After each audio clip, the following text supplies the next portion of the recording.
So ATC procedures and radio telephony. So understanding the ATC operation, communication with ATC plays an important role as we enter the manned aircraft airspace and ecosystem. Why I said yellow zone? Because yellow zone is where your manned aircraft will flying. So when you are flying a drone in a manned aircraft, manned airspace, you need to communicate with ATC. You need to take approval. You need to communicate about your flying. Everything you need to keep on continuously updating ATC, because ATC cannot see your drone. They do not know anything. They are only seeing operation, but they are communicating with you and getting inputs from you. Accordingly, they will guide you or direct you. Okay. So ATC should be informed for any RPAS operation prior to commencing the operations. Like for example, if you have planned a drone flying at 10 a.m., that doesn't mean you have to call ATC at 10 a.m. You have to call them at least 2-3 hours prior, maybe at 7 a.m., 8 a.m., something like that. Gives considerably time for them to look into your flying operations. Okay, let them acknowledge, let them say, let them confirm. That is what you are supposed to do. That's why it's saying you need to be informed about RPAS operation prior to commissioning the operations. It is important to follow the ATC procedure in order to avoid interruption to the manned aircraft traffic. Because as per the drone rules, what does it says? Who has the first of priority to fly? The manned aircraft has the first priority, right? They will always have first priority. So ATC will always give priority to manned aircraft. So they might tell you, okay, you can stop your operations. So you have to stop your operations. Or they might tell you, okay, you take path on left or right, or lower down your drone, and whatever it is, as per their instructions, you have to take action and follow it. Okay. So that is what you need to follow. So you have to follow whatever the instructions are being given by the ATC. Each RPA, that is remote pilot aircraft operator, must be in a two-way communication with the ATC. So whenever you are commencing your operations, ATC will give you a contact, direct contact number. Okay, they will tell you, okay, you call on this particular number, because there is no other mechanism to communicate with ATC. You cannot use the standard mechanism what ATC uses, because you are not authorized, you are not certified. Okay, so a RPA pilot should be aware of the airspace and restriction imparted in it while operating the RPA. That means you are actually flying the drone in yellow zone. So you should know the importance of that particular airspace, okay, and the restrictions. Ideally, the drones are not allowed to be flown in yellow zone, but due to certain requirement or reason, you might have to fly. In that scenario, you have to follow the instructions with the ATC. Okay, communicate with the ATC continuously in two-way communication. Okay, you cannot use RTR equipments because you are not certified for that, because you are not taken certificate. But now, as I told you, that RTR licensing exam will be available now for us also. So now you can also apply for RTR license also. Okay, after some time. So what is radio telephony basics? The radio telephony provides the means by which pilot and the ground personnel communicate with each other. Okay, so we are normally the pilot who is on the ground and the people who are on the ground, that is ATC. Okay, you are communicating with each other. The information and instruction transmitted are of vital importance in a safe and expeditious operation of aircraft. Personnel involved in the operations and people on ground. So you cannot take these things lightly, the communication part, or you can't just say something which is not clear and all this. So whatever you are communicating, whatever you are trying to tell, you have to make sure that you are clearly communicating, and as well as whatever the communication you are receiving from the other side, make sure you understand that by acknowledging or repeating by that. Okay, that's why you must have seen a lot of time whenever in the movies or in the series or online, you would see that whenever there is a communication happening between the pilot and the ATC, there is always a repetition of the conversations. Okay, so that it is acknowledged by both sides. Like whatever I say to you, you repeat that to me. That means I know whatever I have said that you have heard correctly and you have transmitted back to me. So I say affirmative, or I would say Roger, or I would say okay after you re-communicate back to me. That is called as three-way handshake.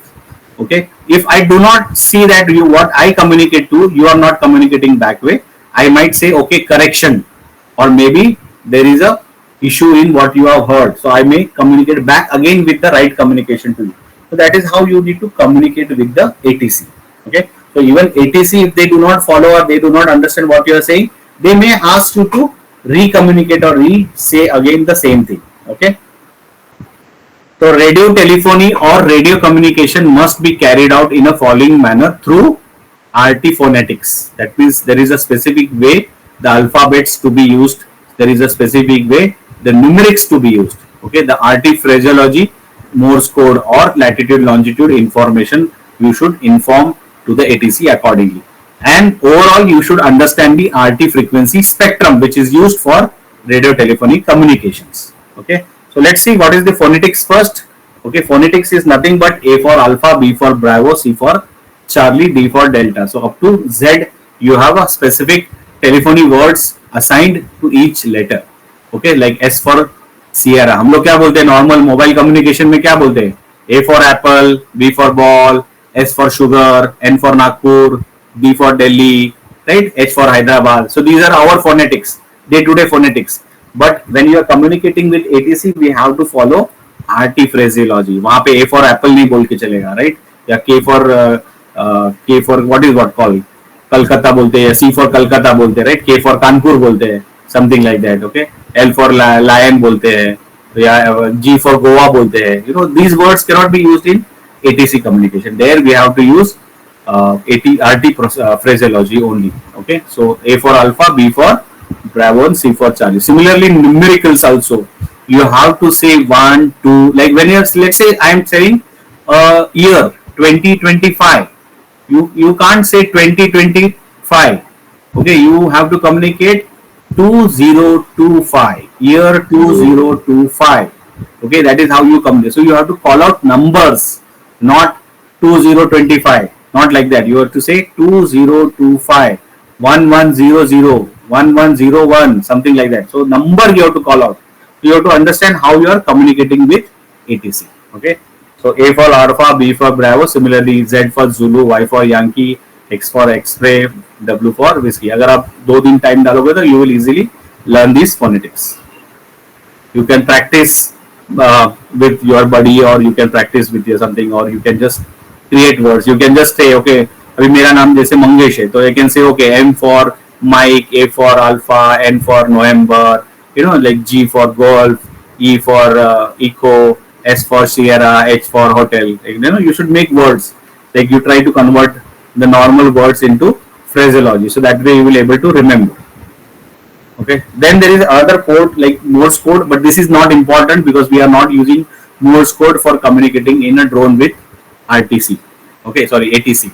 Okay, so this is not really important, but these are nothing but these are language where you use dots and dashes. Okay, so dots and dashes, this was used in olden times, even during the World War. Even nowadays also this is used, but at a very low extensively, mostly in defense. Okay, or in the military communication, the people use Morse code.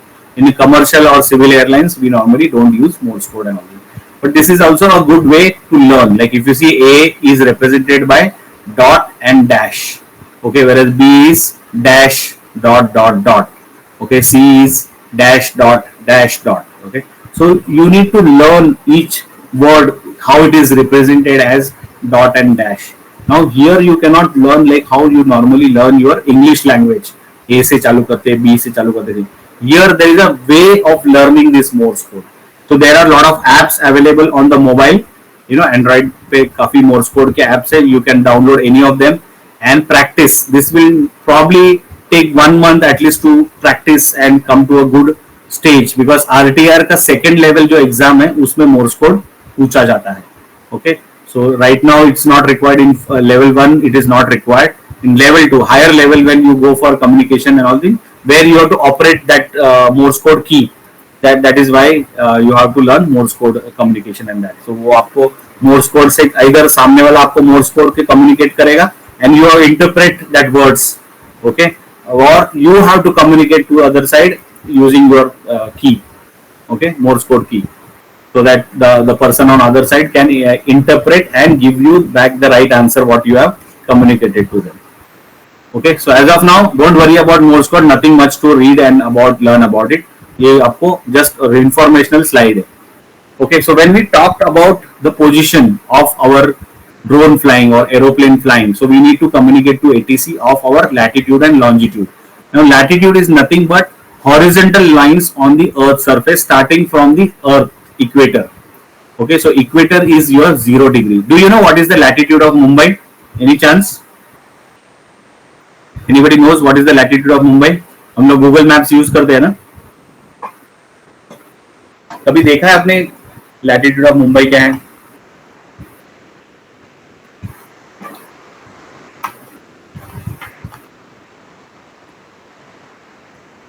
No, never seen.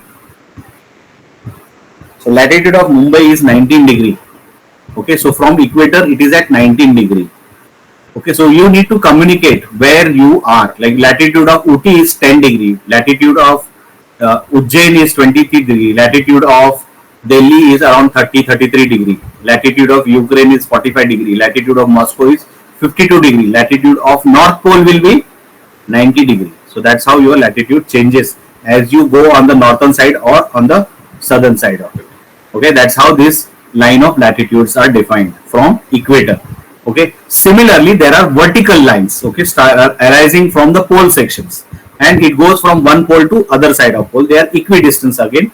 This starts from the prime meridian. Now prime meridian is a location which has been defined by us couple of centuries ahead. I mean almost 100 200 years back, when people were sailing, okay, moving around here and there, they thought that there should be one reference line from a navigation perspective. That's why this line of longitude was decided as a prime meridian. There was one line of longitude which was defined as a prime ladder, which becomes a reference line. Okay, so equator is a reference line. Similarly, prime meridian is a reference line for us. Okay, so left of, or sorry, we call it as not left, we call it as east of prime meridian or west of prime meridian. So we as a India are always located on the east of prime meridian. So from how far we are from the prime meridian? So we are far almost by 72 degrees from the prime meridian. So when we talk about Mumbai, we say it is 18 degree north, okay, of equator, whereas we are 72 degree east of prime meridian. Okay, that is how we define our position on the Earth surface. So every time whenever we are communicating to ATC, we need to communicate about exact position of our latitude. अगर आप Google Earth open करोगे या Google Map open करोगे on your laptop or mobile and you can check out what is the exact latitude of your location or a position. Okay, so based on your communication, you can communicate to ATC what is your latitude and longitude. So any questions here on latitude, longitude, or we can go ahead? I hope you already must have gone through this during your education in schools and all that thing. So nothing much worry about. It's only you need to know latitude and longitude. You just right click on your Google Earth and आपको latitude longitude मिल जाता है वहाँ पे. Okay. So what are the frequency or radio telephony frequency spectrum? So frequency is basically a very big frequency. You can see here, as you see on the left side, okay, you see left side, your wavelength is big. Okay, your wavelength is big, your frequency is low. Here you are basically using very low frequency. So your frequency is very low, but wavelength is very big. So your wavelength is very big.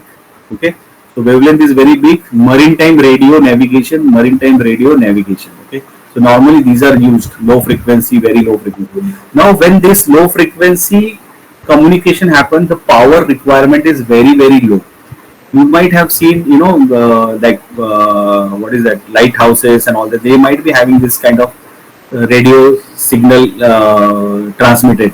Okay, so it gives the signal beeps. Okay, at a very low frequency. So it doesn't require very high power or anything. Okay, so very low frequency, low power is required to transmit this big wavelengths but low frequency. Whereas as you go little bit on the right side, you see AM radio, aviation radio, navigation. That is medium frequency, high frequency, very high frequency. As you go on your right side, your requirement of power will increase. Simultaneously, your wavelength will decrease, but your frequency will increase. Your wave will become very close to each other. Okay, so if you see here 3 kilohertz, 30 kilohertz, 300 kilohertz, 3 megahertz. Okay, see here the frequency is increasing, whereas your wavelength is becoming small. Here 100 kilometer ka ek wave hai, such big wave. Okay, yeah, if you see here 10 kilometers, 1 kilometer, 1 kilometer ka ek wave. Okay, whereas if you see as you move on the right side 10 meter, 1 meter, so your wavelength is decreasing but your frequency is increasing. So more higher frequency will require more power to transmit. That's why you see the radios, like if you see in the maritime communication, they don't had a very big power. उनके पास एक छोटा सा dynamo होता था which would hold power for some minutes, 5-10 minutes. So they just move that dynamo, charge करते थे, they could have to come. Like in even olden days, World War के time पे, there were no lithium batteries or batteries कुछ नहीं था, right? There was no batteries kind of concept.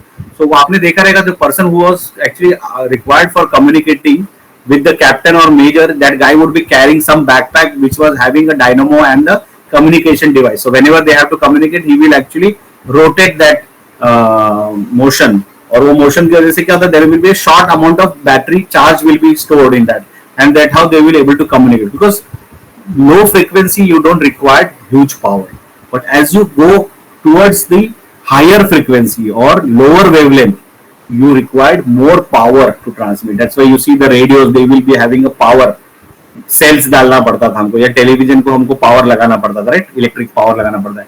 Mobile needs batteries, right, अगर हम charge नहीं करेंगे तो mobile will not communicate. Same goes for satellite and radio astronomy or those things, big devices where they are communicating at very small wavelength but at high frequency. Okay, so they needs a lot of power to communicate. So our drones, when we are communicating, normally we are communicating in ultra high frequency range. Okay, so this is Wi-Fi, 4G, GPS, all the signals which are being used in drones, we are normally communicating in this ultra high frequency, that is 2.4 gigahertz. Okay, and 5.8 gigahertz, which is used predominantly by drones. So 2.4 is for communication, telemetry devices. All the communication happening between the drone and the RC or the control station is happening on 2.4 gigahertz. Whereas the video signal what you receive, you know, FPV goggles है या आपके screen के ऊपर आपको जो भी video footage दिख रहा है, that is at 5.8 gigahertz. Okay, so these are on which only remember these two frequencies, that is 2.4 gigahertz and 5.8 gigahertz. 2.4 is for normal telemetry communications, okay, or the communication between the RC and the drones, and vice versa. Same thing goes for the video transmissions also. Okay, so any questions here on the frequency spectrum?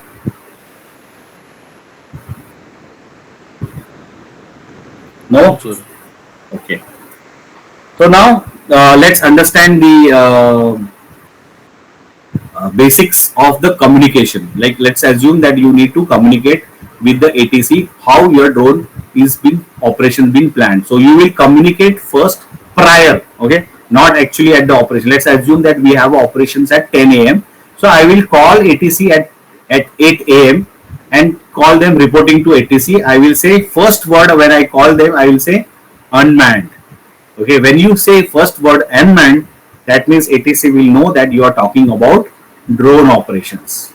Okay, so then you have to say unmanned, and then you have to say UIN number of your drone. So that is RPAS, UIN number, so and so. Okay, so unmanned UIN number, and then you say about latitude, longitude, and the radius of your operation, maybe 1 kilometer, 2 kilometer, or 3 kilometer.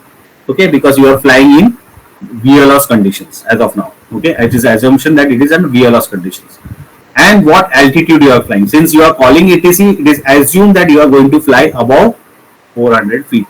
Okay, that's why it is in yellow zone. So you have to tell from base, from 0 to what, maybe at 500 feet, 600 feet, 800 feet, whatever operations of your flying is required. Okay, so that you need to communicate, and then you have to tell what is the time of your operation. Like you might say, okay, I am having a flight at 10 a.m. to 12 p.m. or 11 a.m. something like 1 hour, 2 hour, whatever depending upon, or maybe longer hai to accordingly. But since you are flying a drone and all the things, maybe you have a less time of flight also, maybe 15 minutes, 20 minutes, or 30 minutes. Accordingly, whatever time is been you have defined, that time you have to mention. So remote pilot should prefix RPA call sign with word and wherever it is required to voice communication with ATC. Operator needs to inform the exact latitude, longitude, radius along with the altitude to ATC. RTF phraseology is used both ways. So ATC will normally use RT phraseologies, but even you also are supposed to use RT phraseology. A for apple mat bolna, A for alpha ही बोलना. Okay, that is what number बोलते वक्त like 1300. Don't say 1300 or something like that. So 1300, 80, 800. Altitude is 800, like that. You have to come there. What is my latitude? 19. Okay, don't say 19. That is what you have to follow the procedure. Okay, phraseology. ATC frequency are to be monitored on a listen only mode, and communication is to be maintained via landline. Since you are not authorized operator of RT equipments, you have to only listen to ATC frequencies, as well as only you can communicate with ATC on landline. That is mobile or landline है तो landline से आपको call करना है.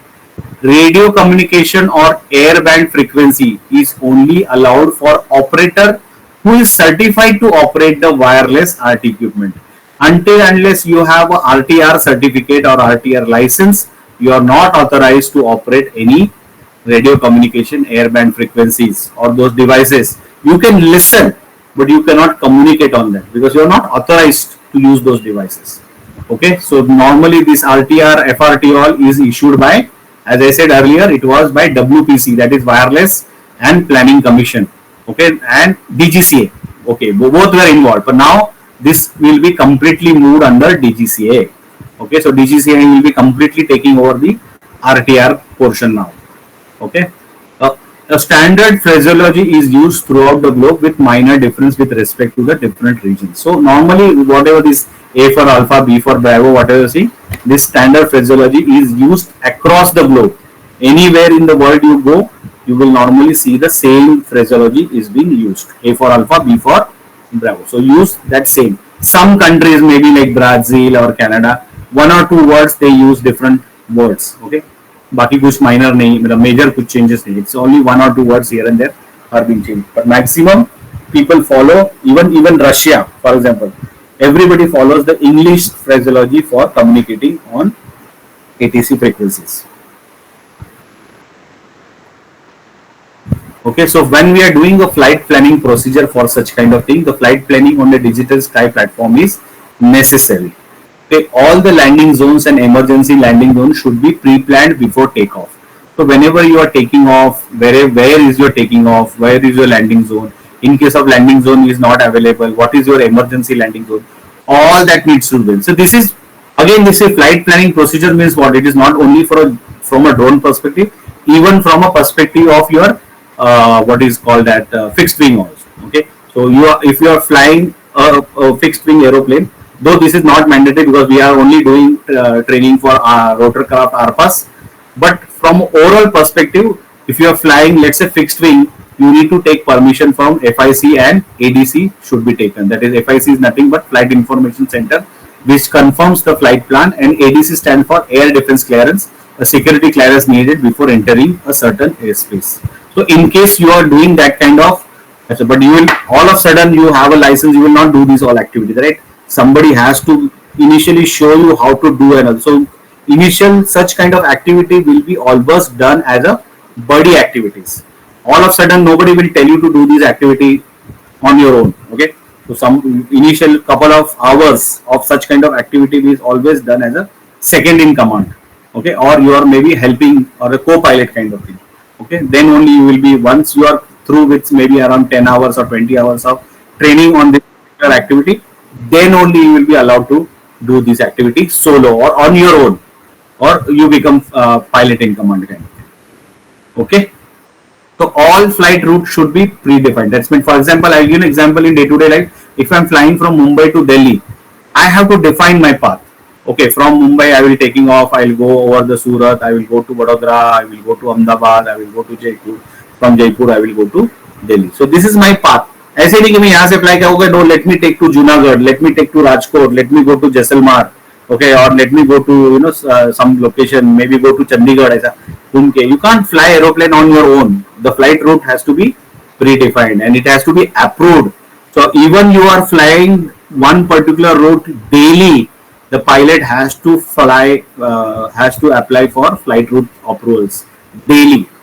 Okay, so 24 hours they have to submit their flight routes. Even they are doing it daily flights up and down, they still need to put their flight plans. Okay, changes कुछ नहीं होगा, just वो ready रहेगा, just apply करना है, date change करना है, and just apply it. Take the approval, then only you are authorized to fly. Okay, so whenever ATC is giving the permission, they will check your flight plan. Based on your flight plan, they will see any hazardous are there, or there's something, or there's thing. They may give you advance intimation also. They may say, okay, Vadodara is encountering severe rainfall and all the thing. Requested you to contact Vadodara ATC at so and so frequency for further updates. Like that they will communicate to you. So that is what all about ATC communication. Okay, and that is how you as a pilot also has to communicate. Your communication has to be very specific.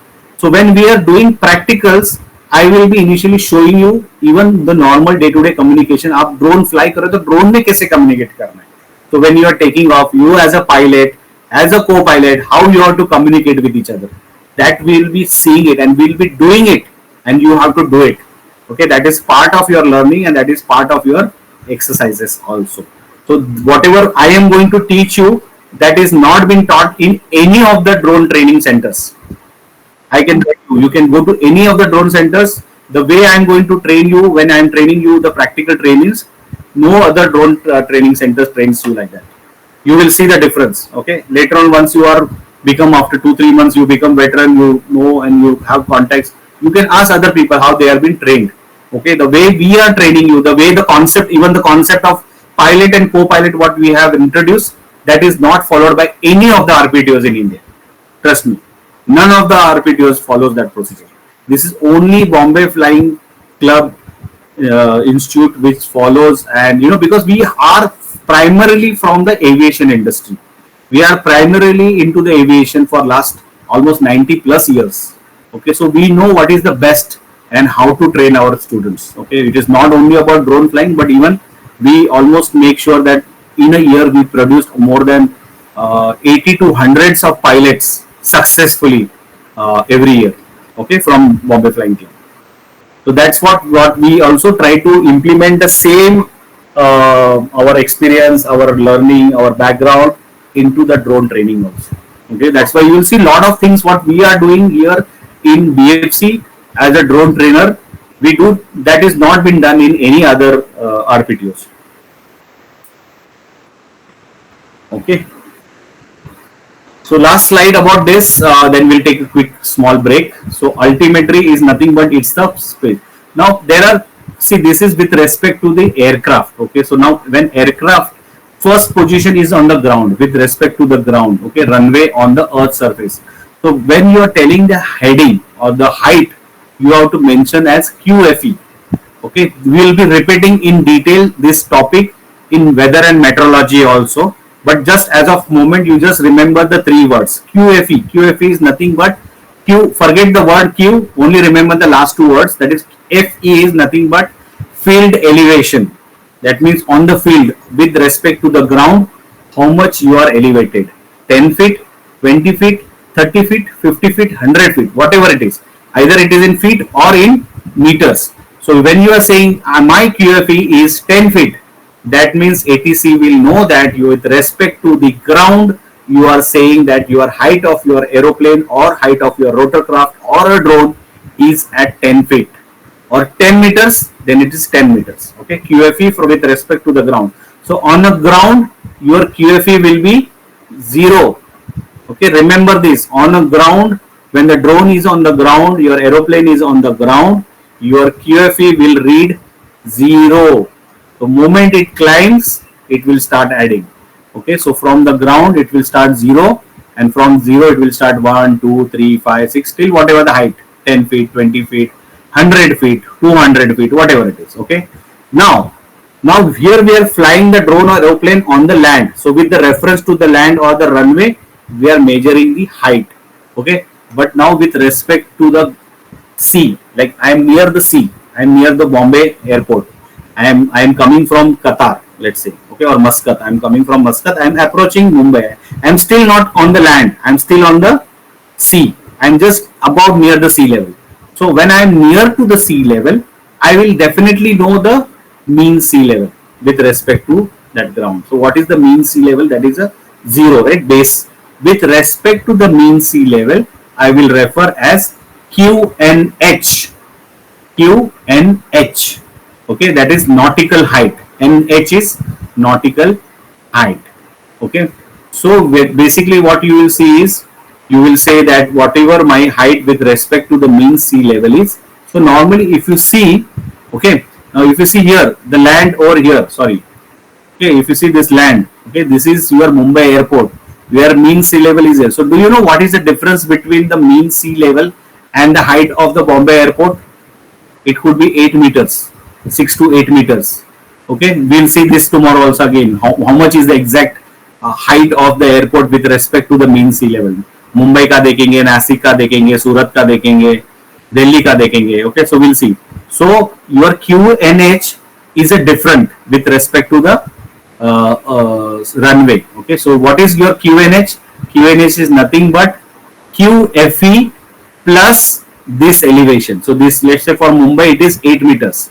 So QFE plus 8 meters is QNH.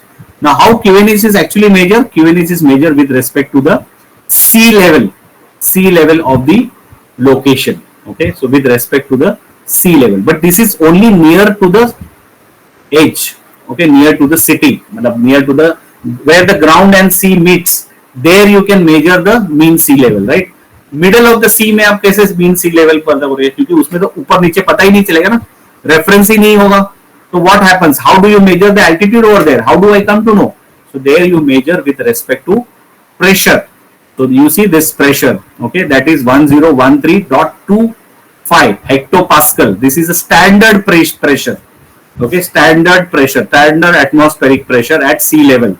Okay, with respect to that pressure, as you climb, your pressure will decrease. That pressure is converted into altitude. So that is nothing but QNE. Okay, that is called as QNE. Okay, so this is what you need to understand. So as of now, don't worry about QNE and QNH. From drone flying perspective, we are only talking about QFE because we are flying most of the time the drones on terrain or on the ground level. Okay, because on the sea or on the water body, drone is not able to measure the height. वो fail हो जाता है. उसका जो radar जो है, it will not. So that's why people will tell you don't fly the drone over the watery bodies unless your drone is being equipped to measure the altitude. Okay, so you have to be careful when you are flying the drone in the watery bodies. Okay, so as I said, height above the ground, QFE, altitude, that is the nautical height. Okay, that is QNH, and standard altimeter setting with respect to the pressure, that is QNE. Okay, so this. So from our perspective, height above the ground is important. So whenever you are flying the drone during your practical sessions, I might ask, okay, what is the height of your drone? So you have to look on your screen, what is that? It could be 3.4 meters, 3.8 meters, 4 meters, 4.8 meters, 4.5, whatever it is, you have to say QFE is so and so, 4.5 meters or 4 meters, 5 meters, whatever it is. Accordingly, you have to do. So here see, at the airport altimeter datum, and altimeter sets the QFE indicates 0 altitude, meaning on the airport the altimeter will read 0 feet. Okay, so when your drone is on the runway or on the ground, your altimeter will read 0 feet or 0 meter. That means your QFE is set to 0 when it is on ground. As it climbs, it will convert into feet or meters, whatever the unit you are using, depending on. So whatever that is showing, you have to say QFE 10 meters, QFE 20 meters and all. Okay? Any doubt? Any questions? Again, same thing is I will be sharing you image of this also for your understanding. Okay? So you can see your flight level. Okay, flight level is with respect to, so whenever you see 1013.25, this is with respect to the standard atmospheric pressure. Okay, hectopascal.